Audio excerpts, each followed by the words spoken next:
Jimmy Fallon frozen when Angelina Jolie suddenly stops interview after seeing this face that night on the Tonight Show stage. Angelina Jolie stopped the interview. Not at the end of an answer. Not after a natural pause. Mid-sentence, while leaning forward, while looking directly at Jimmy Fallon. Her eyes moved to the side of the stage, and she went completely still. Not the kind of still that is dramatic. The kind that is involuntary. The kind that happens when something you have been carrying for a very long time suddenly walks into the same room. 300 people watched one of the most recognizable faces on earth lose every practiced composure she had ever learned. Jimmy Fallon said nothing for 4 full seconds. Then he said, quietly, "Angelina." She didn't respond. She was already somewhere else. It was a Tuesday evening in October. The Tonight Show was taping a regular booking. Angelina Jolie had agreed to a segment promoting her latest project. The kind of appearance her team schedules efficiently and wraps in under 20 minutes. The audience had come in from across the city and beyond, men and women in their late 50s and 60s mostly. People who had been watching her since the late 1990s, who remembered the first time they saw her on a screen and felt something shift. The studio was cool, and the lighting was calibrated, and the band was warm, and everything, as the segment producer will tell you, was running exactly on schedule. That segment producer had worked in late-night television for 21 years and had never, in any of those years, seen a taping stop the way this one stopped. Quietly, completely, and without any of the machinery she had been trained to manage. The Tonight Show control room still talks about what happened that night. Angelina was in the middle of a story, something personal, something she had been building toward, her hands moving in the particular way they do when she is saying something she actually means rather than something she has been asked to say. Jimmy was leaning forward. The audience was with her. And then, from the far edge of the studio, near the entrance to the stage-left corridor, a face appeared. An old woman, small, moving slowly with a cane, led by a stagehand who looked uncertain whether this was supposed to be happening. The woman stopped near the edge of the curtain. She was not announced. She was not introduced. She was just there, not theatrical, not staged, just a face. Old, still the kind of face that has been waiting a long time to be in a specific room. Angelina Jolie saw it and stopped mid-sentence. Her hand, mid-gesture, went still in the air. Jimmy saw her face change in a way that had nothing to do with performance. "Angelina," he said. "You all right?" She didn't answer him. Her lips parted. Her eyes went wide and then soft in the same moment. And then, barely above a whisper, caught perfectly by her microphone, she said a name she had not said aloud in over 30 years. Sister Marguerite. The entire studio froze. The audience read it as something medical. She was in her 40s. She had been speaking at full pace. Several people near the front reached instinctively for the person beside them. Questlove's drumsticks went still over the kit. The director in the booth did not cut to commercial. 300 people held their breath.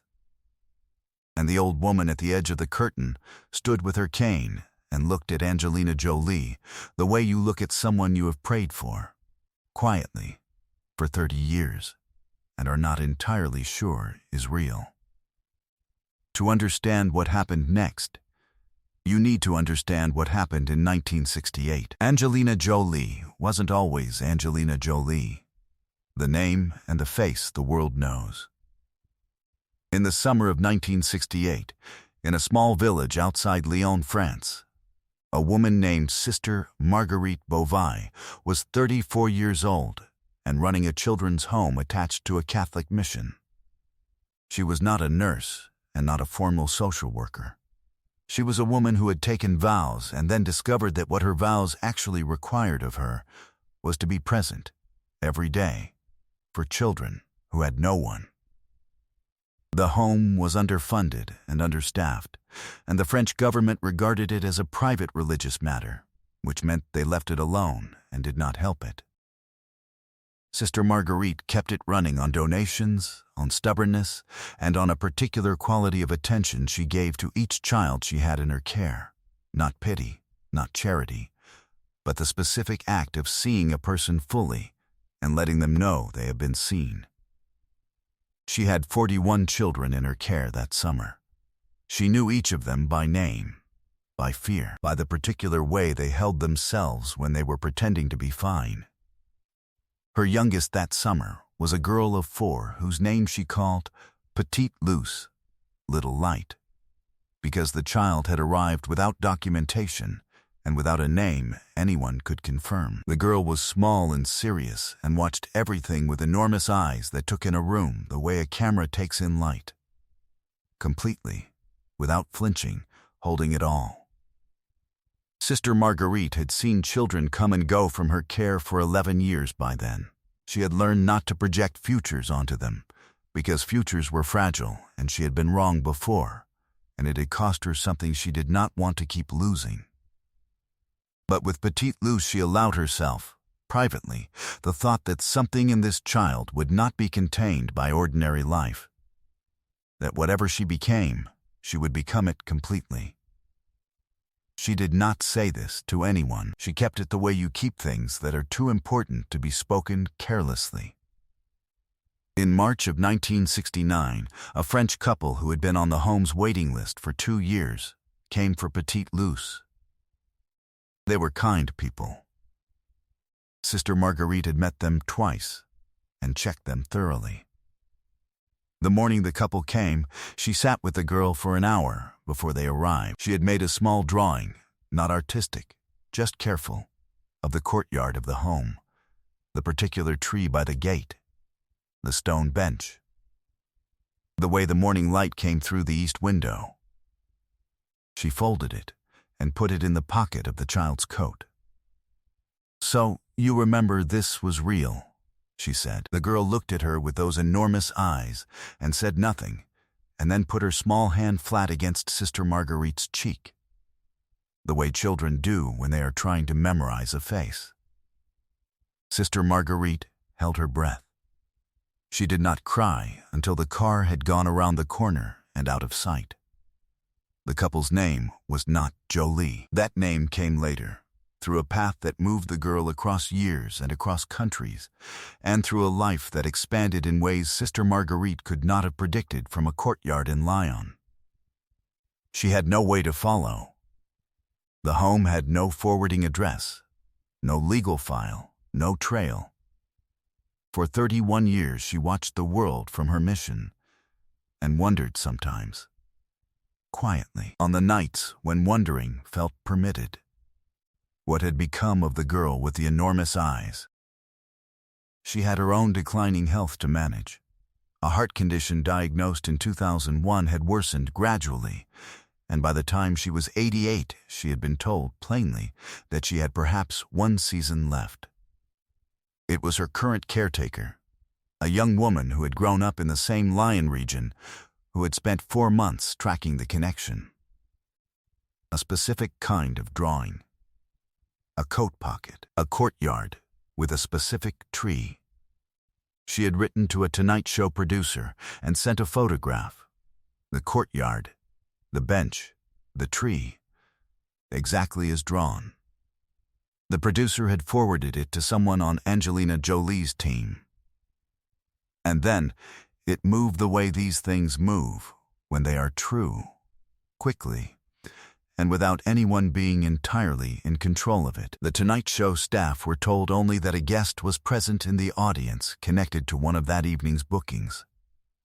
Subscribe and leave a comment, because the most powerful part of this story is still ahead.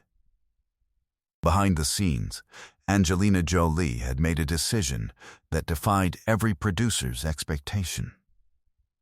She had been told 3 days before the taping that a woman would be present. An elderly woman from France, traveling with a caretaker, who believed she had been the one who had cared for Angelina as a very young child, before any record she had access to began. She had been given the photograph of the courtyard. She had spent 2 days not speaking about it publicly, not mentioning it to her team beyond the logistics, and not entirely sure what she would feel when the moment arrived. She had asked only one thing, that the woman be brought to the edge of the stage during the interview. No announcement, no setup. So that the first thing she saw was simply the face. So she could feel it the way she had felt the original parting. Without preparation. Without the cushion of context. But this is the moment no one in the studio and no one watching at home ever saw coming. An old woman with a cane at the edge of a curtain had stopped Angelina Jolie mid-sentence. And now, Angelina was standing. She had not decided to stand, she was simply standing. The way the body moves when the mind has temporarily left it to deal with something larger than posture. Jimmy Fallon had risen from behind his desk without a word. He said, "Folks, I think we need to let this happen." He stepped back. And Angelina Jolie walked off the interview set, across the stage, toward the edge of the curtain, toward a woman she had last seen when she was 4 years old. Sister Marguerite did not move from where she stood. She was 88, and her heart was failing, and she had come 4,000 miles, and she had arrived. That was enough. Angelina stopped in front of her, and for a moment they only looked at each other. The woman's face was mapped with age, but the quality of attention in her eyes was unchanged. The same specific act of seeing a person fully that she had practiced for 60 years. "Petite Luce," she said, softly, without drama. "You remember," Angelina said. Her voice was low and unsteady in a way her voice is almost never unsteady. "I always remembered," Sister Marguerite said. Angelina reached for the woman's free hand, the one not holding the cane, and held it in both of hers. "I've tried to find the home," she said. "I couldn't find the records." "There were no records," Sister Marguerite said. "Just children. You were one of 41.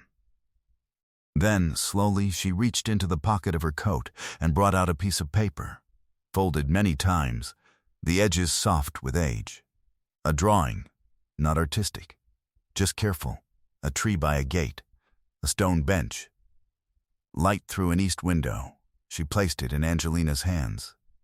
"I kept the copy," she said. "I made 2. One for your coat. One for myself." Angelina unfolded it slowly, the way you unfold something that has been folded for 30 years. Her hands were shaking. She looked at the drawing and then looked up.